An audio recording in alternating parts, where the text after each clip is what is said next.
Hey guys, so last week I told you I was going to deploy a simple tool for you to estimate how much a blockchain platform is worth based on its adoption level and crypto market conditions, right?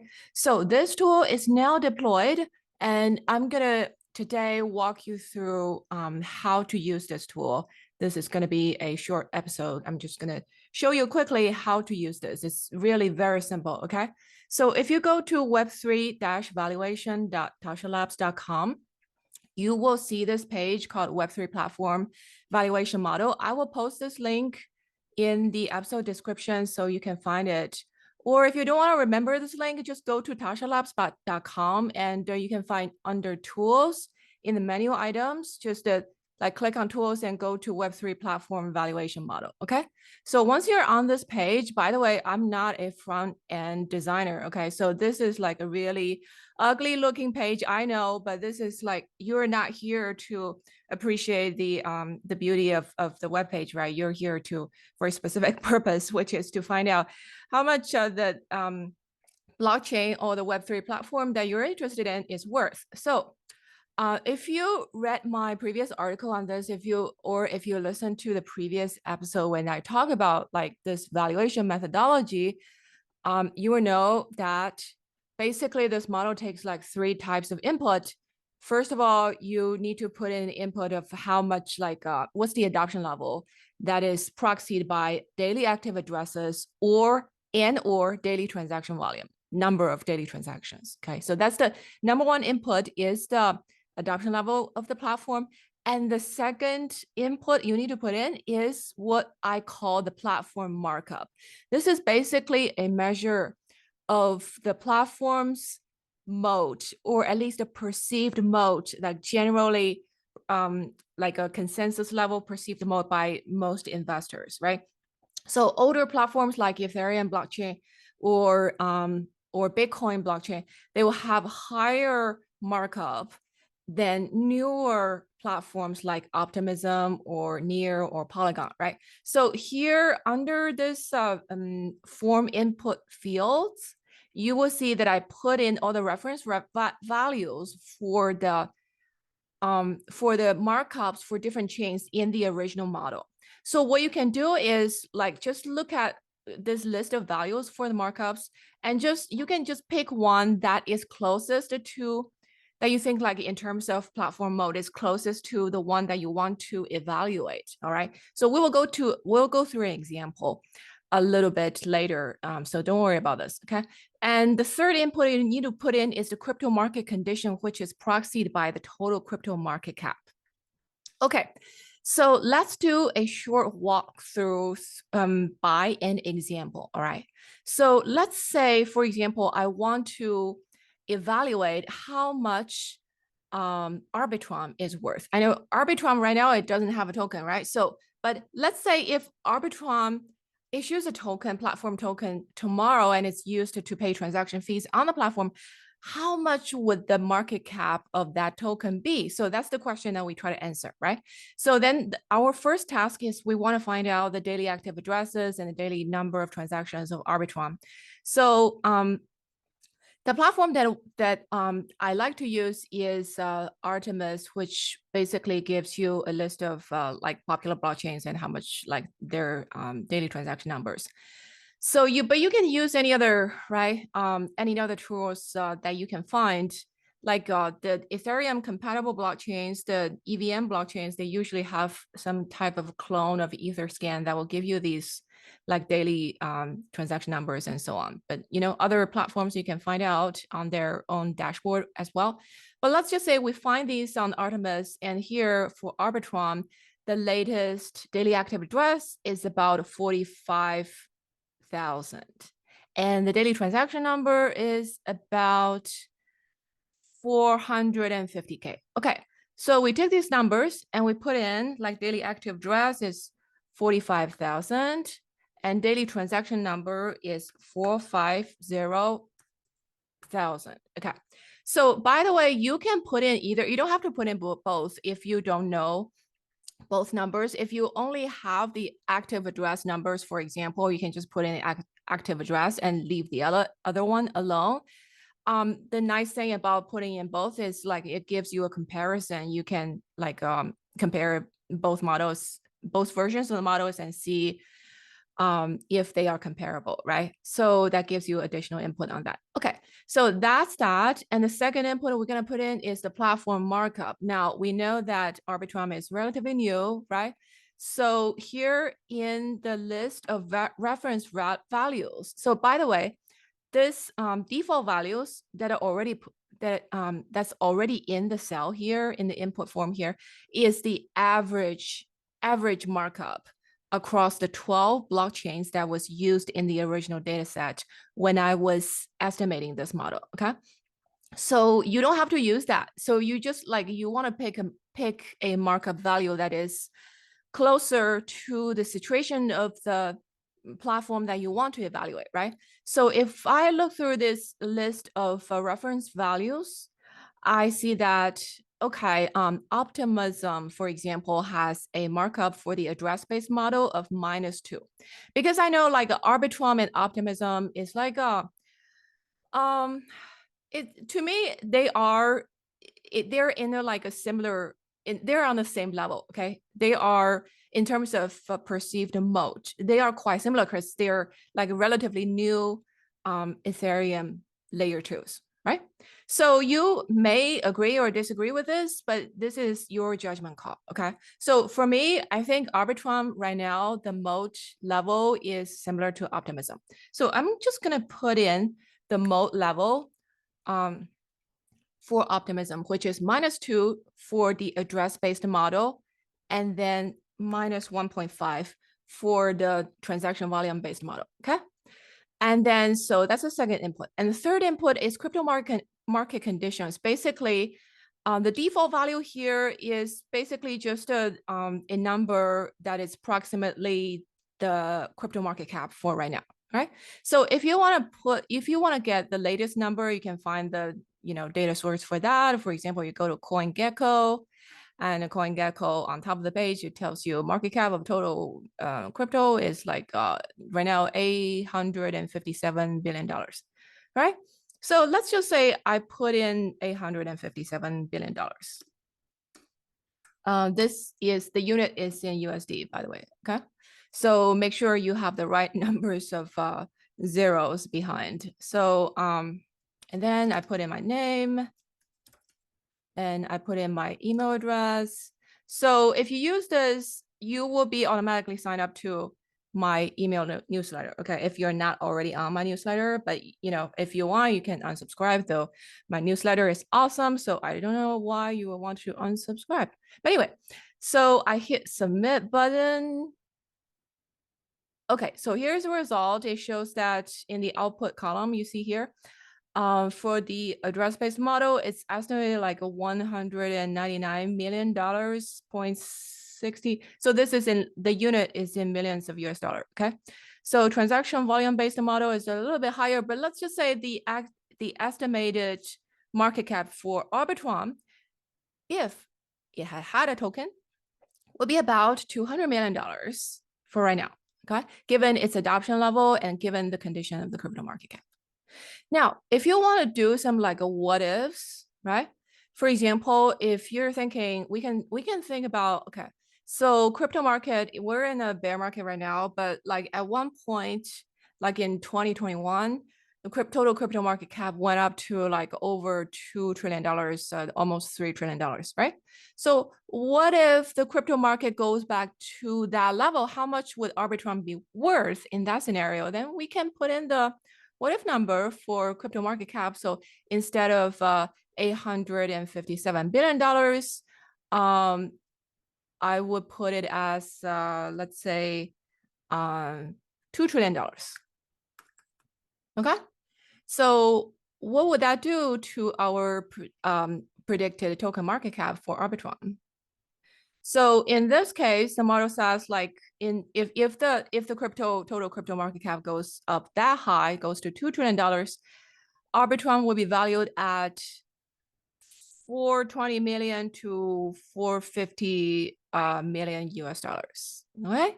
So, but then you have to think about, all right, so if that's the scenario, if if we are talking about a scenario where the crypto market is basically in a bull market, right?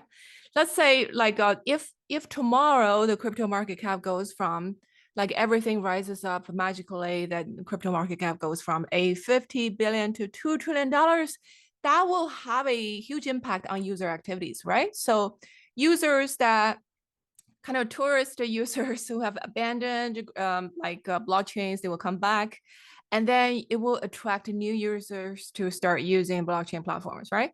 So if you really, so that means in the scenario where crypto market cap really goes to $2 trillion, the input values for daily active addresses and daily transaction numbers should be higher than what we put in right now, okay?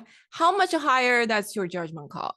But let's just say instead of 45,000 daily active addresses, let's say because the market is in a bull market or there's some level of extraordinary growth of Arbitrum. And so daily active address goes up to 95,000, okay? And then daily transaction numbers also goes up. Instead of for 50K, it becomes 900,000. What would that do to the valuation? Let's do it again. Now it says like in that case, the predicted token market cap would be about $478 million to 418 million US dollars. So you see, like if you put in like both the active addresses and daily transactions, that gives you like two reference numbers that you can kind of compare, right? So maybe you just want to take like maybe in the middle of these two numbers. So that's basically it, you know. Oh, another question, another scenario you can think of is like, what if Arbitrum just does like extraordinary well and they really play their cards right, and then it really stands out among the other layer twos of Ethereum, for example? What would that do?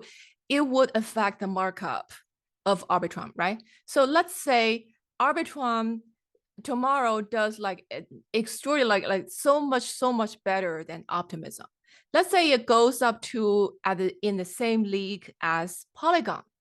What would that do to the valuation, right? So the Polygon markup is 0.9 for the address-based model. Let's just substitute that, okay? 0.9 for address-based model and 1.2 for the transaction volume-based model. So in that scenario, how much would the platform be worth?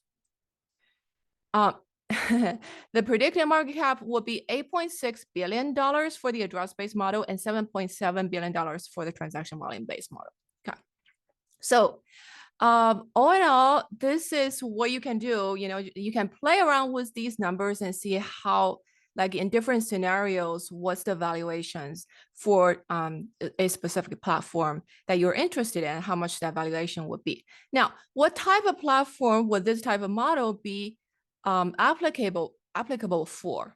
I would say, like, if you listen to my previous episode where I actually went into this, right? So basically, this is more suitable for the type of platform that has a native token that is involved in the platform activities. And a prime example is a blockchain's native token that is used to pay for transaction fees.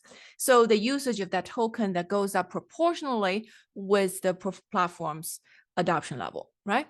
So it's that kind of, if that's the kind of mechanism, that's kind of scenario, then you can use this type of model for.